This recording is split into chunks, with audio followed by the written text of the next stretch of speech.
Hey, what's up everyone? दर्शन नमस्ते, welcome back to my another video. So आज रहेको छ अनबक्सिङ भिडियो हैन। गेस गर्नु है के होला हजुरहरुले। सो म चाहिँ अब एकछिनमा खोलेर देखाइहाल्छु। सो यहाँभित्र के रहेको छ हैन। सो लेट्स डु अनबक्सिङ है त गाइस। सो अनबक्सिङ चाहिँ यहाँबाट हुन्छ हैन। सो यस्तै अनबक्सिङ चाहिँ के को होला? सो गेस गर्नु होला हैन। लेट्स डु अनबक्सिङ गाइस है। सो यसरी क्लियर गरिसकेपछि टक्क यो खुल्छ हैन बक्स।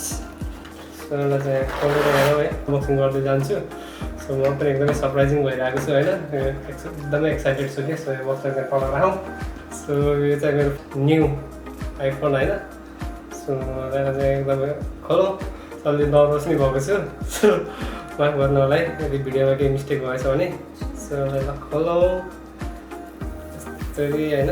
सधैँ अरूले खोलेको हेर्ने, आज चाहिँ आफै खोलिदेऊ न। तपाईँ ताकन खोलौँ।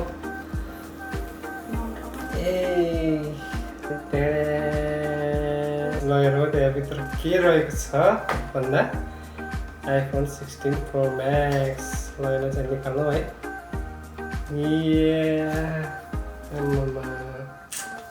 नयाँ फोन समाउनुको मजै बेग्लै छ क्या। आहा, स्मेलले छुट्टै आउँछ क्या नयाँ फोनको। यहाँ सबै यहाँ यो बटनहरू के रहेको छ भने सबै यहाँ देखाएको छ हैन। हेर्न सक्नुहुन्छ है। लगाइस अब यसलाई चाहिँ खोलौँ है त।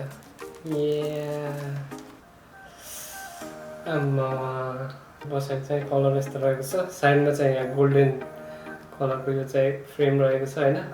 यसो पछाडि चाहिँ यो डेजर्ट टाइटेनियम भन्छ। यो चाहिँ हल्का कस्तो कस्तो गोल्ड जस्तो नि छ, पिङ्क जस्तो नि छ क्या। यो चाहिँ मिक्सअप छ। सो समाउँदैन। वाउ, छुट्टै फिल्म हुँदो रहेछ यहाँ।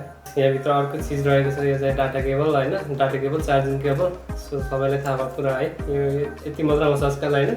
चार्जरको त्यो एडाप्टर चाहिँ आउँदैन, त्यही रहेको छ। यहाँभित्र चाहिँ अरू युजर गाइड होला यसको हैन। यति मात्र, अरू केही पनि छैन। पहिला स्टिकर दिन्थ्यो आइफोनले हैन, अहिले स्टिकर पनि दिएको छैन। सो त्यही नै हो है। अहिले चाहिँ यति मात्र छ। यसलाई पनि साइडमा राखौँ। सो अब यसलाई चाहिँ खोलौँ है त। सो फाइनल्ली आइफोनलाई स्विच अन गरौँ है गाइस। देख्न सक्नुहुन्छ। सो डेटा एन्ड प्राइभेसी के सेटअप हुन्छ होइन। यो लामो प्रोसेस हुन्छ। सो भिडियो पनि लामो होला है। सो अहिले चाहिँ जस्ट अनबक्सिङ मात्रै गरे हो। सो त्यही भएर म अरू केही पनि देखाइनँ। सो यही रहेको छ अनबक्सिङ होइन। Thank you so much for watching सबैजनालाई। सो अर्को भिडियोमा भेटौँला। Bye bye, have a good time है त।